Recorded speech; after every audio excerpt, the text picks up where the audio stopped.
Hey, did you know that there are only 5 kinds of dads? Just 5. And if you are a dad, you fall into one of these groups. I don't make the rules. You're watching out for Daddy. Hey, that's my dad. Hey there! Welcome to Aphrodite. So it's been really hard during this lockdown period to not kind of take a look at my life in general and take a look at the kind of person that I am and the kind of person that I want to be. And obviously that applies to my parenting. And in the process of doing that, I've kind of looked at all the other dads around me, the other fathers that I know, and I've categorized them into different groups. And I think I've managed to get every single dad I know into at least one of these categories. So for instance, there's the exercise dad. Clearly, I'm not in this group, but this is the kind of guy who is always kind of going to gym or from gym, and he has his gym bag ready to go in the boot at all times. And if he's not at the gym, he's thinking about the sport that he's been playing since he was in high school. Of course, he doesn't really play at any high level because he's still a dad and there's only so many times you can go to practice, right? The last thing about this guy is that he doesn't believe that every father should have a dad bod. He doesn't think that it's a real thing and that he really thinks it's an urban legend made up by lazy fat people. Like this guy. Of course, there's also the book smart dad. This is the guy who has read all the parenting books way before the baby was born. And in fact, he's the one who tells his partner what she should be feeling and experiencing throughout the pregnancy, as if she doesn't know what she's experiencing because she's the one going through it. You might also hear this guy say things like, "Do you know what you should try?" every time you talk to him about a tough period of parenting or something you're struggling with, because he always has a solution. And of course, he's always referencing recent research in all the conversations he has about parenting. Yeah, he can sometimes be tough to talk to.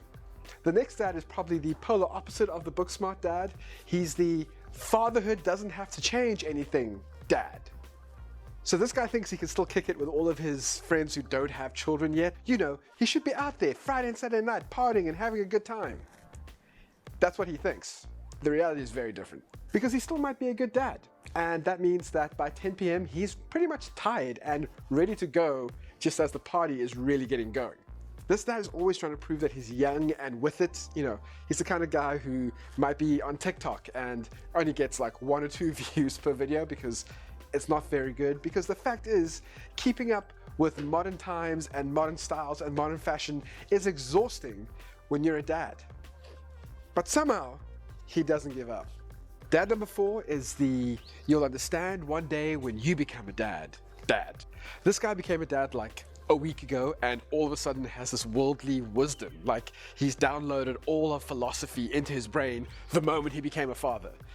It can be super annoying to have a friend like that guy because not everything has to do with being a dad.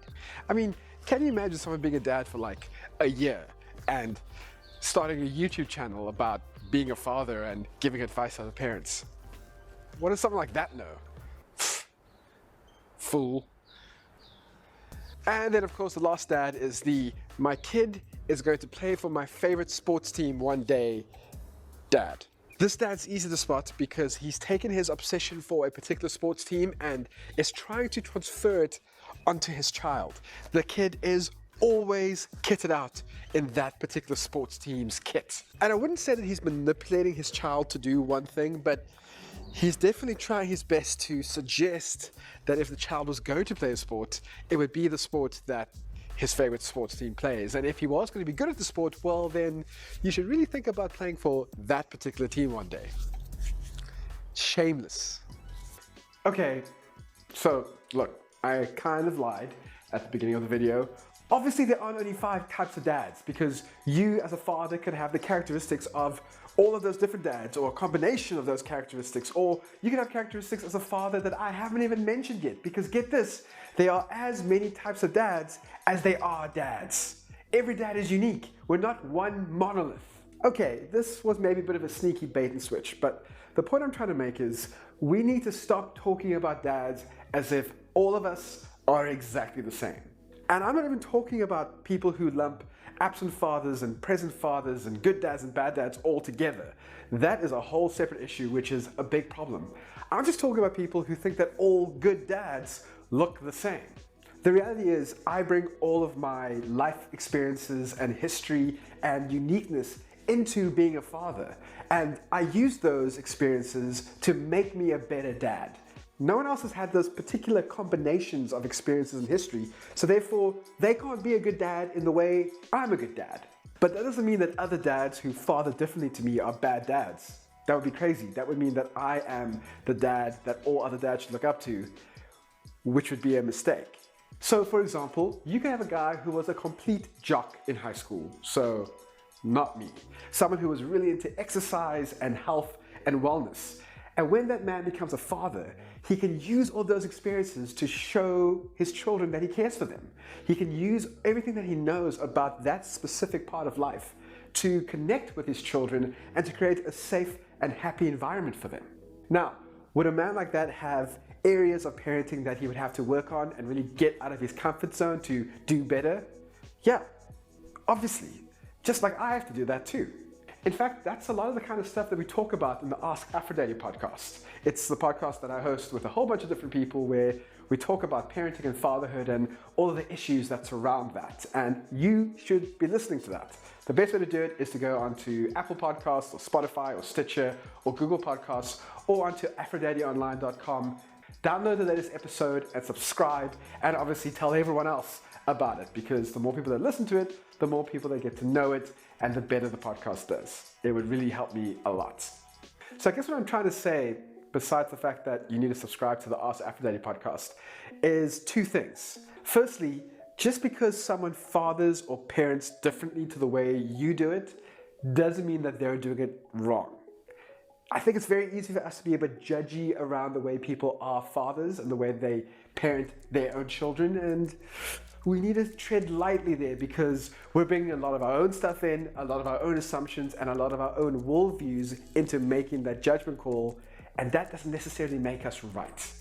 Now, obviously there's a bit of a hazy line over there, because there are times when men are just terrible fathers and they need to be called out on that, especially if they're a friend of yours. If you are a friend of someone who is not pulling their weight as a father, you need to talk to them and you need to say, come on, you can do better.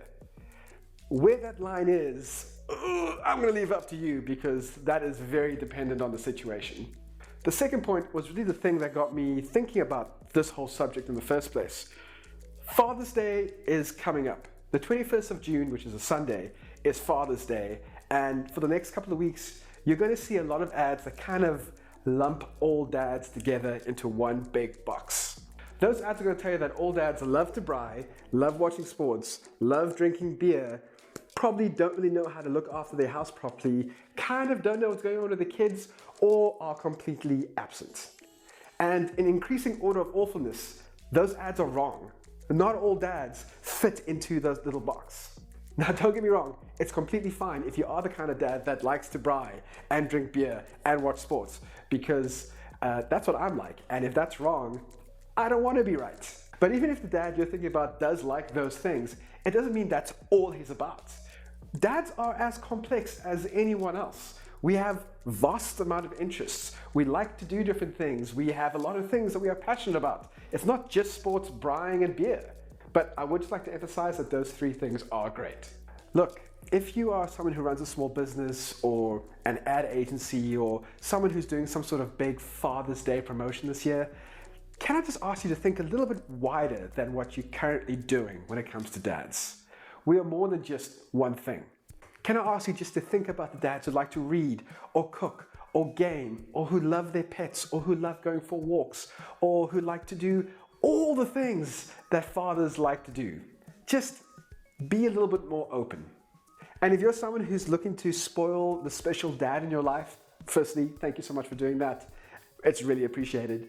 And secondly, don't fall for the Father's Day lie that all dads are the same. Just think about what makes that particular dad special and find a way to celebrate that. Trust me, he will love you for it. Thank you so much for watching this episode of Aphrodite. I would love for you to leave a comment below. If you are a dad, what do you want to receive as a gift for Father's Day, or how do you want to be celebrated on the 21st of June? Leave that in the comment below and I'll kind of collate that for later on. Secondly, if you can please, all of you, go to afrodaddyonline.com and subscribe to the website, because very soon the website as we know it will not exist and a new website will be in its place. I'm currently working on a new website and I have like 1 more month to get it done. So I would like to have all of you in the database to make sure that you get to see the brand new website when it goes live. I'm hoping for the 1st of July. So thank you so much for watching. Catch you soon. You're watching Afro Daddy. Hey, that's my dad.